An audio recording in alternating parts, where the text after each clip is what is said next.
어제 치러진 서울 부산시장 재보궐선거와 지역에 결혼된 의회, 지방자치단체장들의 선거가 있었습니다. 공휴일이 아님에도 불구하고 선거 열기가 얼마나 뜨거웠던지 투표율은 전체 56.6%, 서울은 약 57.9%고 부산이 52.7%로 나타났습니다. 그것은 참으로 놀라운 국민들의 정치에 대한 관심이 높아지고 있다는 사실을 증명하고 있는 겁니다. 이번 선거를 왜 치르게 됐냐 하는 것은 너무나 자명한 사실입니다.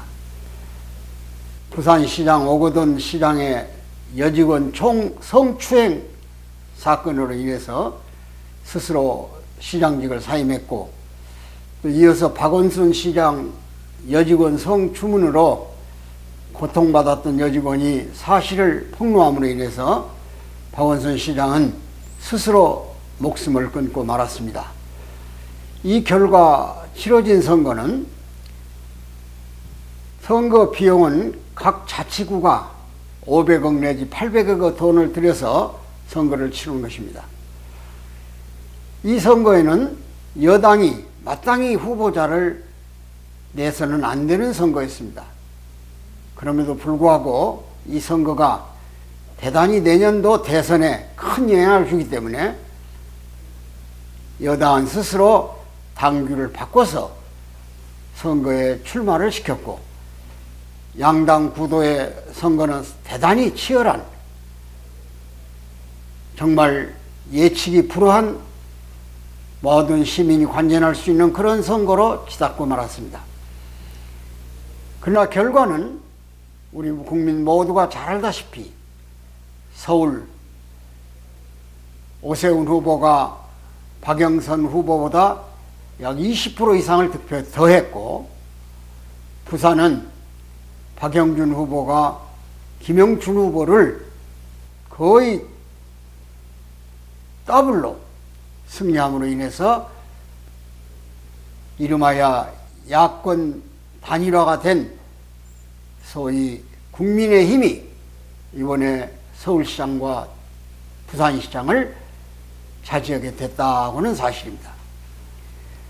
얼른 생각하면 그냥 단순하게 이제 여당이 그동안에 부동산 정책, LH 토지 주축이 사건, 그 외 여러 가지 정치적 실정, 또 한반도 프로세스에 대한 평화 프로세스에 대한 정책 미숙, 이런 여러 가지 것들이 국민 마음을 편안하게 하지 않았기 때문에 이런 선거의 결과가 나올 것이다 이렇게 생각을 했고, 또 야권에서 주장하는 문재인 정부 정권 심판론이 국민에게 먹혀 들어갔다고 이렇게 내세웠습니다.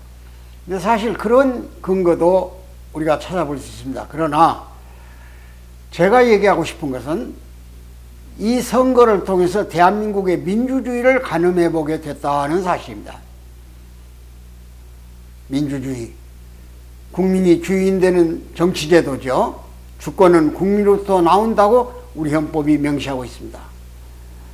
그렇기 때문에 대한민국은 민주공화국입니다. 그러나 우리는 이 민주주의라는 것을 지키고 길러내기 위해서 얼마나 많은 역사적 시련을 겪었습니까? 그 가운데 대표적인 민주화의 상징이 광주 5.18 의거입니다.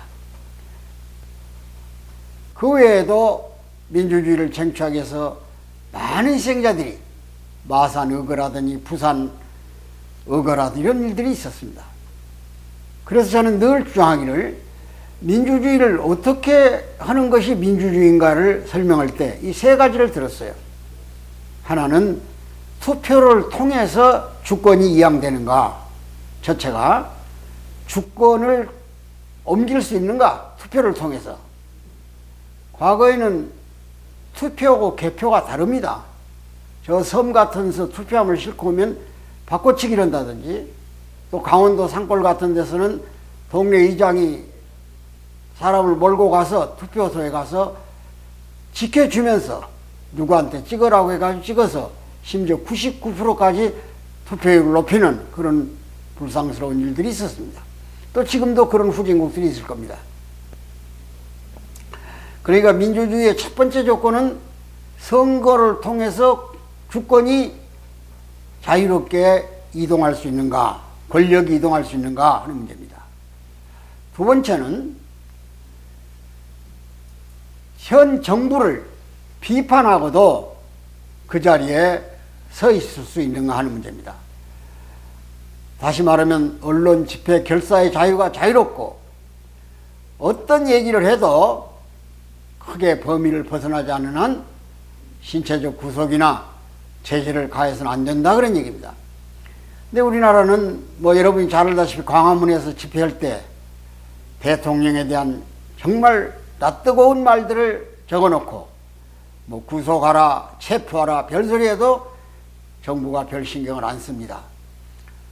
과거에 자유당 때나 그 외 50 때는 여러 가지 제재를 가해서 그들이 노리는 정치 목적을 달성한 예가 있습니다. 그러나 이제는 언론의 자유만은 세계가 부러울 만큼 보장된 나라가 우리나라입니다. 그런데 놀라운 것은 마지막 시민의 의지입니다. 바꿔 말하면 시민이 영고주의, 지역주의, 쉽게 말하면 혈연주의, 학연주의 또는 어떤 집단적 의지 표명을 하는 지역주의죠. 예를 들어 호남이 어떻다, 영남이 어떻다. 이번에도 서울의 어느 지역은 누구 텃밭이다 이런 표현들을 써가면서 표를 의식한 정치적 발언을 하고 또 조그마한 일들을 네거티브 전략으로 확대 해석해 가지고 시민들을 아주 충격받게 하는 그런 일들이 많이 있습니다. 바꿔 말하면 정책 대결이 아니다 그런 얘기죠. 그것은 무엇 때문에 그러냐? 시민의 의식이 그 수준에 머물러 있기 때문에 그런 겁니다. 그런데 놀라운 것은 이번 선거가 똑같이 시민의식을 높여줬습니다. 서울에 25개 구가 있습니다. 그 25개 구가 어느 구 하나도 뒤집어지지 않고 오세훈 후보를 지지했습니다. 거의 비슷하게 표들이 나와서 다만 부동산 피해에 대한 가장 마음의 상처를 입었다고 생각하는 강남, 송파, 서초 등은 아주 몰표를 줬지만 그 외 지역은 자기 무슨 선거구라든지 또는 여기는 민주당 집성지고 여기는 국민의힘 집성지라든지 이런 것이 뛰어넘는 놀라운 평준화된 선거를 해서 이제는 호남 사람도 영남 사람도 어떤 절대자를 지지하는 그런 표로부터 개인이 자유로운 의지를 가지고 바른 것인가 그런 것인가, 어떤 것이 도덕적이고 윤리적인 것인가, 어떤 것이 상식이고 정의인가, 이것을 분명히 밝혀서 자기를 표현하고 자기 행동을 이끌어갈 수 있는 좋은 기회를 만들어줬다는 것입니다. 흔히 정치를 비유해서 고사성에서 나온 말입니다마는 백성은 물이고 군주는 배라는 말을 씁니다. 배, 바다에 떠있는 배. 그 물은 배를 띄우기도 해. 그러니까 물은, 백성은 임금을 만듭니다. 세울 수 있어요. 지금 다 정부란 것도 국민이 투표해서 일어난 거 아닙니까? 그런데 만일 군주가 바른 방향으로 못 가고 백성을 괴롭히면 반드시 물은 그 배를 뒤집어 엎습니다. 얼마나 현명한 얘기입니까? 우리가 늘 일반적으로 하는 말이 민심이 천심이다 그랬어요. 하늘이 이미 때를 결정하고 사람의 방향을 지도하고 그 방향대로 안 움직이면, 바꿔 말하면 양심 따라서 부끄럽지 않는 일을 하지 않으면 결국은 물은 배를 뒤집는다고 말입니다. 이번 선거는 다음 대선에 영향을 준다고 그랬습니다. 아마 이 선거를 통해서 정치하는 사람들은 다시 한번 비장한 각오로 무엇이 백성 앞에 다가가는 것인가, 백성이 원하는 것이 무엇인가?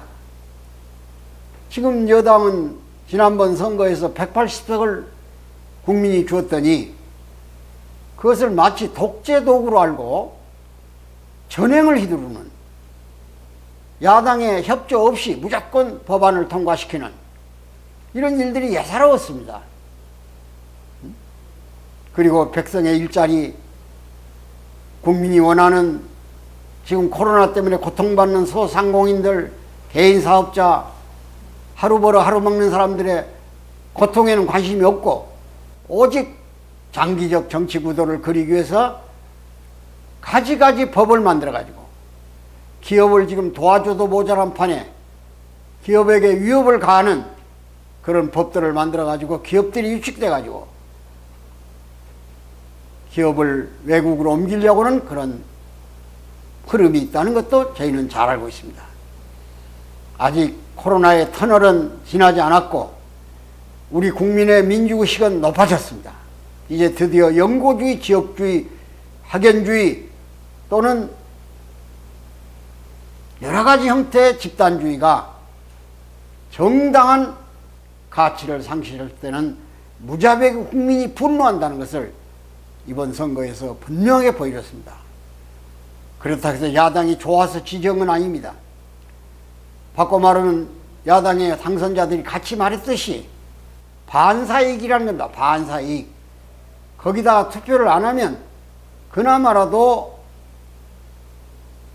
이 심판이 어려우니까 그렇게 해서 당신들에게 큰 책임을 줬으니 뼈를 깎는 각오로 이 나라의 민주주의 발전을 더욱 전진시켜 나가주기를 당부드리는 겁니다.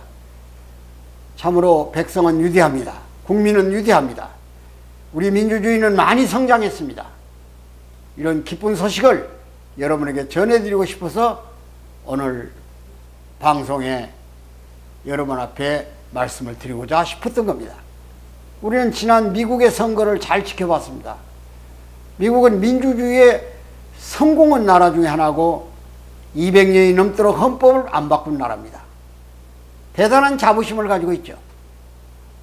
그런데 트럼프와 바이든 선거에서 트럼프 지지자들이 미국의 의사당을 점령하고 의사봉을 던져버리고 의회 회의 진행이 안 되도록 그런 폭력 행위를 저지른 걸 우리는 봤고 또 끝까지 바이든의 취임에 전직 대통령이 나타나지 않고 선거에 대한 여러 가지 불만을 털어놓는 걸 봤습니다. 저는 그것을 가리켜서 미국 민주주의가 죽었다고 그랬어요. 물론 미국 민주주의가 참으로 가치 있는 민주주의라고는 볼 수가 없습니다. 물론 미국은 다민족이 살고 있고 여러 가지 정치적 난제들이 많이 있는 나라입니다. 그러나 모든 사람은 미국을 선망했어요. 정치적 안정 때문에. 근데 우리도 이제는 정치적 안정이 돼야 됩니다. 여야가 힘을 합쳐서 분단의 구조를 무너뜨려야 돼요. 그래서 통일국가를 만들어 놔야 세계 앞에 위상을 펼칠 수 있습니다.